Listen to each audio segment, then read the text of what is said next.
आप देख रहे हैं एग्जाम जंक्शन तक स्टडी यूट्यूब चैनल और यूट्यूब चैनल एग्जाम जंक्शन तक स्टडी पर जो है पॉडकास्ट, जिसमें चर्चा होगी कि आजकल के समाचार पत्रों की सुर्खियों में खबरें हैं, जिसमें सनातन धर्म पर तकरार क्यों, साथ ही साथ G20 में चीन के ना आने की वजह क्या है और उससे क्या प्रभाव पड़ सकता है, बीएड और बीटीसी का मैटर जो लेकर के इसकी भी चर्चा आजकल जो है समाचार पत्रों में प्रमुख रूप से रहती है। तो प्रतियोगी छात्रों के लिए इन तमाम तरह की खबरों को जानना आवश्यक है।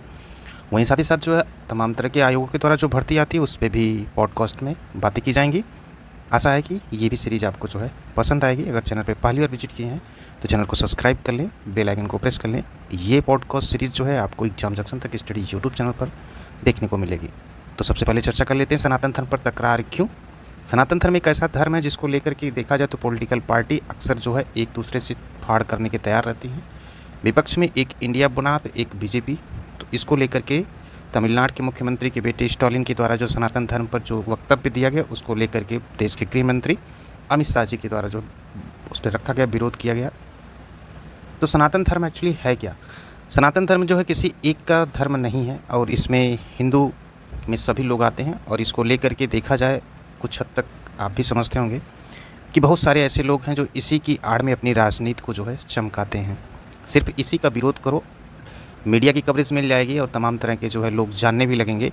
तो ये लगता है कि सबसे सस्ता, सबसे इजी वे है अपने आप को जो है पब्लिक डोमेन में लाना। तो सनातन धर्म को लेकर के जो है ये विरोध हुआ है तमिलनाडु से, उसको लेकर के जो है बीजेपी की तरफ से प्रखर रूप से जो है विरोध किया जा रहा है।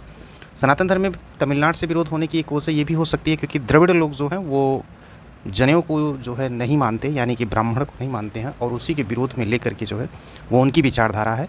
तो इसलिए जो है ये विरोध उधर से हुआ सनातन धर्म का। और एक और चीज़ सुने होंगे, जब भी किसी हिंदी भाषा की बात होती है और उसका भी विरोध जो होता है, तो कुल मिला के सनातन धर्म पर तकरार होने की वजह सिर्फ इतनी है कि अपने आप को सस्ती पॉपुलैरिटी पाने के लिए जो है सिर्फ एक ऐसा ये धर्म है, इसी को लेकर के बहुत सारे लोग जो है अपनी बातों को रख के अपने आप को जो है मीडिया में आना चाहते हैं।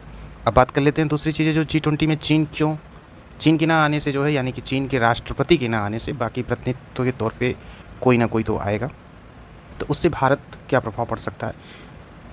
आप सभी को मालूम होगा कि G20 में जो है बहुत बड़ा आयोजन जो है भारत में हो रहा है और इसको लेकर के विश्व के पटल पर भारत की प्रतिभा, क्षमता, इकोनॉमिक सारी कंडीशंस जो हैं वो माने रखती हैं और इस संगठन का जो है आयोजन करना भी बहुत बड़ी बात है। अब इसको लेकर के जो अपनी नाइबरहुड कंट्री में जो है सबसे बड़ा जनसंख्या के मामले में, इकोनॉमिक के मामले में देखा जाए तो चीन है। अब उसका ना आना जो है भारत के संदर्भ में विश्व पटल पे क्या मैसेज जाएगा, कहीं ना कहीं आपके जहन में ये क्वेश्चन जरूर उठता होगा।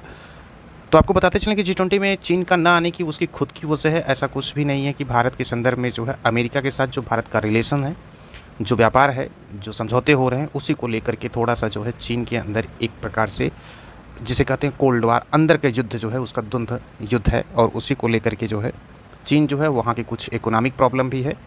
इसको लेकर के भी चीन यहाँ पे राष्ट्रपति उसके नहीं आ रहे हैं और उसके साथ ही साथ जो है चीन को ये नहीं दर्शा रहा, यानी कि उसको ये अच्छा नहीं लग रहा है कि जो है भारत आज इतनी तेज़ी के साथ जो आगे बढ़ रहा है और अमेरिका इसके करीब, भारत के करीब होते जा रहा है। तो कहीं ना कहीं जो है आने वाले समय में हमको टक्कर जो है भारत से अच्छी खासी मिल सकती है। तो एक वजह ये भी हो सकती है, मगर इससे भारत पर प्रभाव तो कुछ भी ऐसा कोई प्रभाव नहीं पड़ेगा क्योंकि G20 समिट में जो है बहुत सारे कंट्री के राष्ट्राध्यक्ष आएंगे। उसमें अमेरिका, रूस के राष्ट्रपति व्लादिमीर पुतिन भी नहीं आएंगे, उनका भी एक निजी वजह की वजह से नहीं आ सकते हैं। बाकी सारे कंट्री के जो मेंबर्स हैं सभी लोग आएंगे। तो इससे भारत का कोई न इकोनॉमिक्स पे प्रभाव पड़ेगा, न पॉलिटिकल इशूज़ पे कोई प्रभाव पड़ेगा। हाँ, ये है कि एक मैसेज जो है पूरे विश्व पटल पे जाएगा कि भारत G20 का आयोजन जो है बहुत ही बखूबी के साथ, अच्छे के साथ किया। और इसमें जो है इकोनॉमिक चर्चाएँ अक्सर होती हैं G20 समिट में और इसी को लेकर के इन मुद्दों पे बहस होती है। तो उसमें कुल मिलाकर जो है यही वजह है कि चीन के राष्ट्रपति के ना आना कोई बहुत बड़ा इशू नहीं है।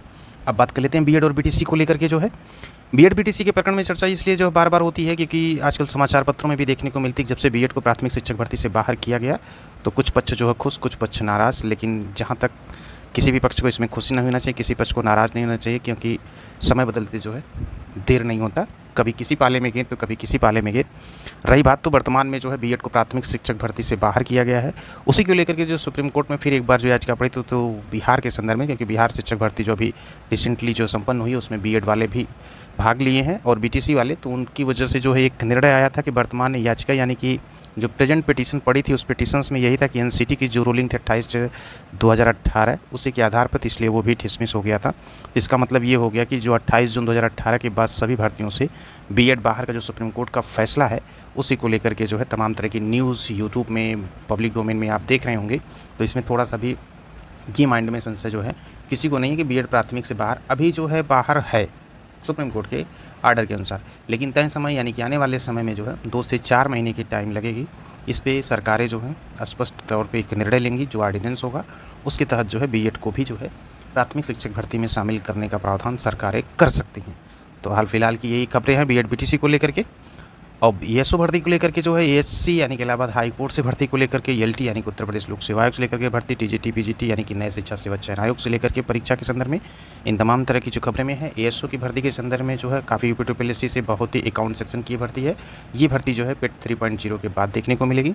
वहीं इलाहाबाद हाई कोर्ट से आरओ की भर्ती के संदर्भ में बात कर ले तो लगभग 300 पदों पर विज्ञापन जो है अक्टूबर के फर्स्ट वीक में जारी होने जा रहा है, जिसमें एआरओ के पद अच्छे खासे देखने को मिलेंगे, जिसमें टाइपिंग जो है मांगी जाती है। अब उत्तर प्रदेश लोक सेवा आयोग से एलटी ग्रेड भर्ती को लेकर के जो लगभग 6500 प्लस पदों पर विज्ञप्ति जारी होनी है।